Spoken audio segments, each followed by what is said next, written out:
On se retrouve pour la correction du premier petit brevet, c'est l'exercice numéro 1 du brevet 2017 rattrapage. Alors je mets l'énoncé juste ici, je te laisse mettre sur pause, essayer de le faire et ensuite tu reviendras sur la vidéo pour qu'on puisse corriger ensemble.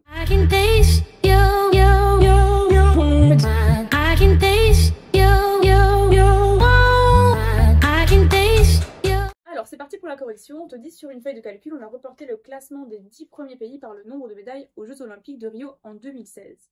Première question, quelle formule parmi les 3 proposées a été saisie dans la cellule F2 de cette feuille de calcul avant qu'elle soit étirée vers le bas? Donc ici on a 3 formules proposées. Alors par déduction déjà on peut dire que la formule C ne convient pas car il n'y a pas de signe égal juste avant et sur tableur dès que tu veux calculer quelque chose tu es obligé de mettre égal sinon le tableur il ne sait pas que tu veux calculer. Donc celle-ci on peut déjà l'éliminer. La formule A, c'est égal 46 plus 37 plus 38. Alors c'est bien les valeurs de la première ligne, de la ligne pour les États-Unis. Sauf que si tu vas tirer cette cellule, en fait à chaque fois, on va calculer 46 plus 37 plus 38. Ça ne va pas s'adapter au résultat des cellules qui sont en dessous. Donc cette formule-là ne convient pas non plus. Alors du coup, c'est la formule B. Donc on a bien égal. On fait la somme de toutes les valeurs de la plage C2 à E2 pour trouver du coup le nombre total de médailles par pays. En étirant, du coup, on retrouvera bien ça par pays. Deuxième question, on observe la série des nombres de médailles d'or de ces 10 pays.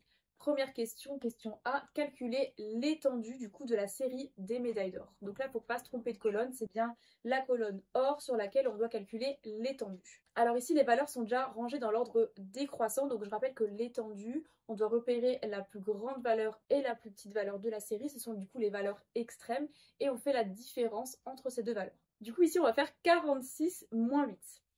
Alors, on fait le calcul. Ça nous fait 38. Du coup, l'étendue de cette série est de 38. Question 2B, quelle est la moyenne de cette série? Donc, toujours pour la série des médailles d'or. Donc là, quand on calcule une moyenne, donc là, c'est pas une moyenne pondérée, c'est une moyenne simple. On additionne toutes les valeurs de la série et on divise par le nombre de valeurs qu'on a au total. Ici, on a 10 pays, donc on va devoir diviser ensuite par 10. La somme de toutes les valeurs de la série, ça fait 182. Et ensuite, on divise 182 par 10. Ce qui nous donne 18,2.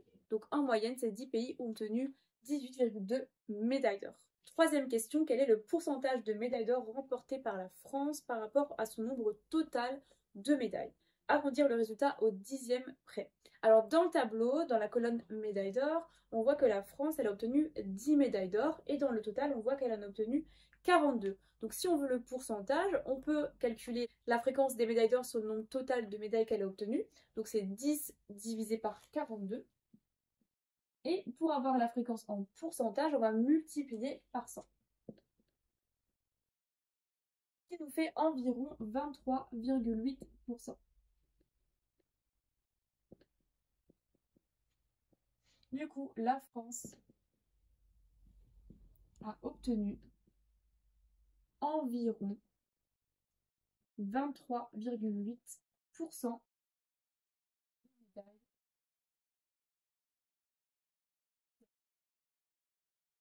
Alors, il y a aussi une autre technique, on peut dire que on a 10 médailles sur 42 en tout qui sont des médailles d'or et on cherche sur 100 médailles en tout, vu qu'on cherche un pourcentage, on cherche sur 100 combien de médailles d'or, à combien de médailles d'or ça correspond. Donc là, on peut faire un produit en croix parce qu'on a des fractions qui sont égales. Donc on peut faire 10 fois 100 divisé par 42. Ce qui nous fait environ 23,8%.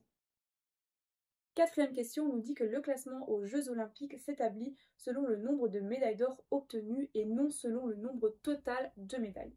Pour cette raison, la France, avec 42 médailles, elle se retrouve derrière le Japon, qui n'en a que 41. En observant l'Italie et l'Australie, établir la règle de classement en cas d'égalité sur le nombre de médailles d'or. Donc là, on va observer la ligne Italie et la ligne Australie. Donc on voit que l'Italie et l'Australie ont le même nombre de médailles d'or. Donc d'après toi, comment du coup ils ont établi le classement? Et bien quand on observe le nombre de médailles d'argent, on voit que l'Italie elle a 12 médailles d'argent et que l'Australie elle a 11 médailles d'argent. Donc en cas d'égalité sur le nombre de médailles d'or, on va se référer du coup au nombre de médailles d'argent. Donc du coup, la règle consiste à se référer au nombre de médailles d'argent, car l'Italie a 12 médailles d'argent, alors que l'Australie en possède 11. Cinquième et dernière question de cet exercice brevet. Un journaliste sportif propose une nouvelle procédure pour classer les pays.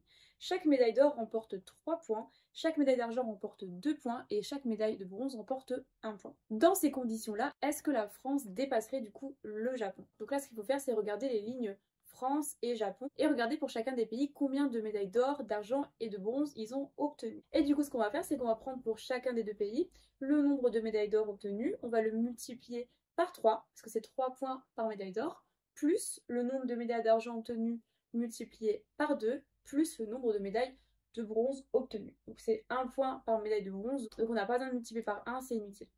Alors du coup, je vais mettre les calculs ici. Alors du coup, pour la France, j'ai fait 10 x 3 plus 2 x 18 plus 14, ce qui nous fait 80 points pour la France. Et pour le Japon, 12 x 3 plus 8 x 10 plus 21, ce qui nous fait 73 points. Du coup, dans ces conditions, la France passerait bien avant le Japon parce qu'elle aurait du coup plus de points que le Japon. Voilà, cette correction est terminée. N'hésite pas à télécharger mon livret de révision complet pour le brevet. Les conditions sont en description. Et du coup, n'hésite pas également à poser des questions, à ajouter des commentaires s'il y a des choses que tu n'as pas compris. N'hésite pas également à mettre un petit like, à t'abonner pour suivre toutes mes prochaines corrections de brevet. Merci!